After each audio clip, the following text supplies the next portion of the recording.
So this video I have big news.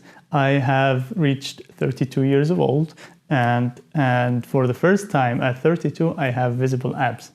And this is big news. I'm not a coach or fitness influencer, but the knowledge that got me here seems too good not to share. And it seems simple the way I say it, but it took me a long time. And I work from 8 to 5 normal job. I'm a product developer at a medical device company.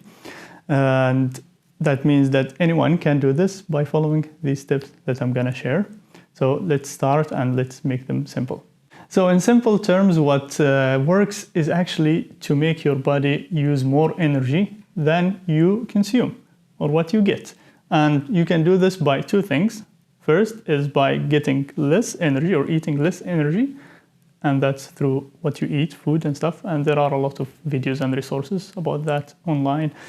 But what I want to talk about today is the second one, which is making your body use more energy. So life nowadays doesn't require us to use a lot of energy. We use machines for everything and we use cars and transportation to get to everywhere. But you need to burn more energy to be able to stay fit and also to be healthy. So that's important. So what's the solution here? The basic solution that you get all the time is go to the gym 3 times a week on average. Well, does that work? It does. I mean, I do that and I recommend everyone to do that, but that's not much energy that you are using actually. Even though you feel like you're so tired and you are dying in the gym, that's not much energy. What matters is the other 165 hours in the week that matters. You only go 3 hours a week to the gym, but what about the other hours in the week? What do you do in them is what matters. But how can we use that? So that's the question that I'm gonna try to answer.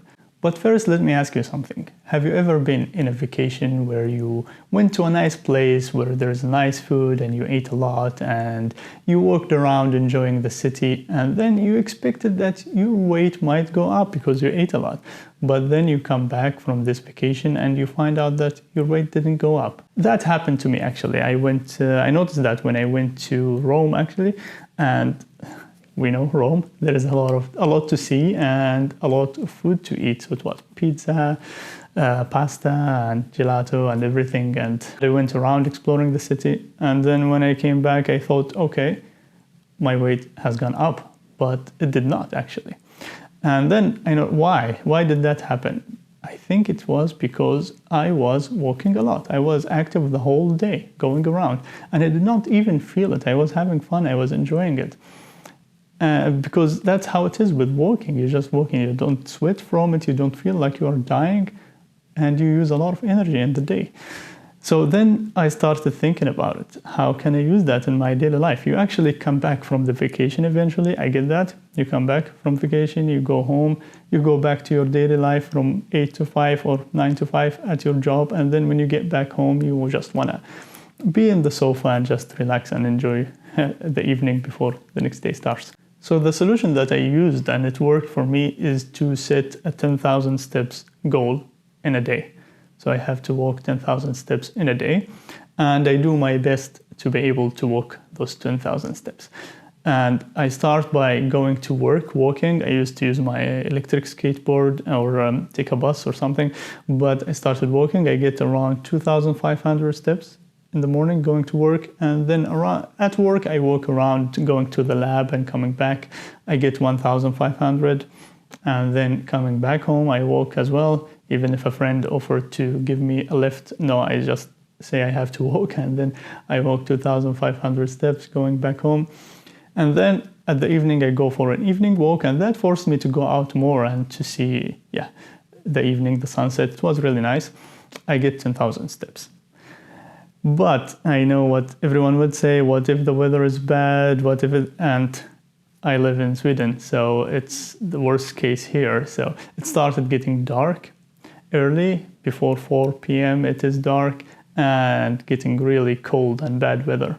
So it's not realistic to go out every day. So I started walking in my apartment, small apartment, walking at the end to reach those 10,000. I go to the gym to walk in the gym, and it got hard, but I stayed consistent. That I have 10,000, I'm gonna reach them, I have to reach them. So I do that and celebrate, and then I can go to sleep. So while I continued doing that and also eating less energy, because as I said, there are two things that you have to do, is to eat less energy and to use more energy. So I continued doing both, and I started seeing the weight going down, and it was very motivating, and I had to continue. But it got tough, it got hard, as I said. And then I started thinking about all the other time that I wished I was able to be active in, but I can't. And it seems like the modern life, all of it is about staying still and using something. And to tell someone to go out and to walk is actually, it's like telling the person not to live in our modern life and to leave everything and go out. And that can be done, but why? And I shared this thought with my wife, and I always share my crazy thoughts. And to my surprise, she brought me the best birthday gift this year. And it was a walking pad. So it's a small treadmill that you can have under your desk or at home and walk on it, not very high speed. And I started using it. The first day I walked on it for 1.5 hours at home, and then I walked to work, to the office, because still walking, I'm not giving up on that. I'm doing that, nice fresh air and daylight.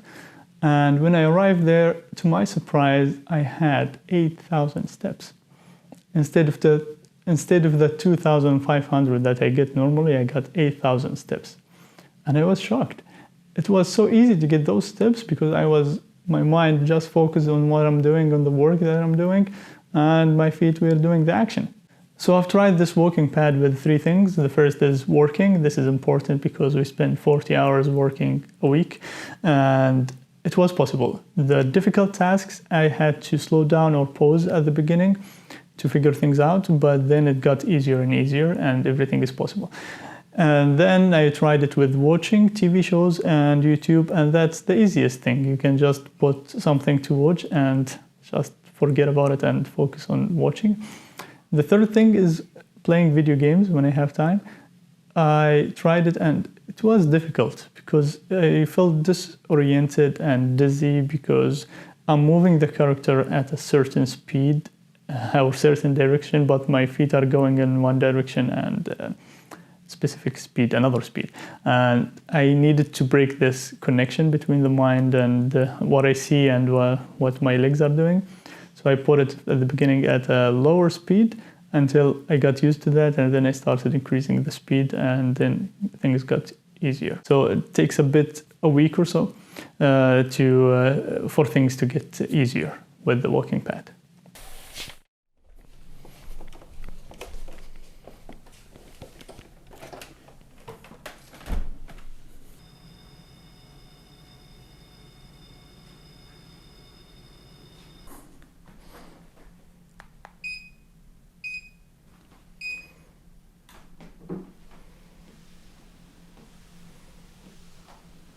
So I've been using this so far since I got it, and I've been hitting the 10,000 steps every day so easily, and I've been hitting even 15,000 steps.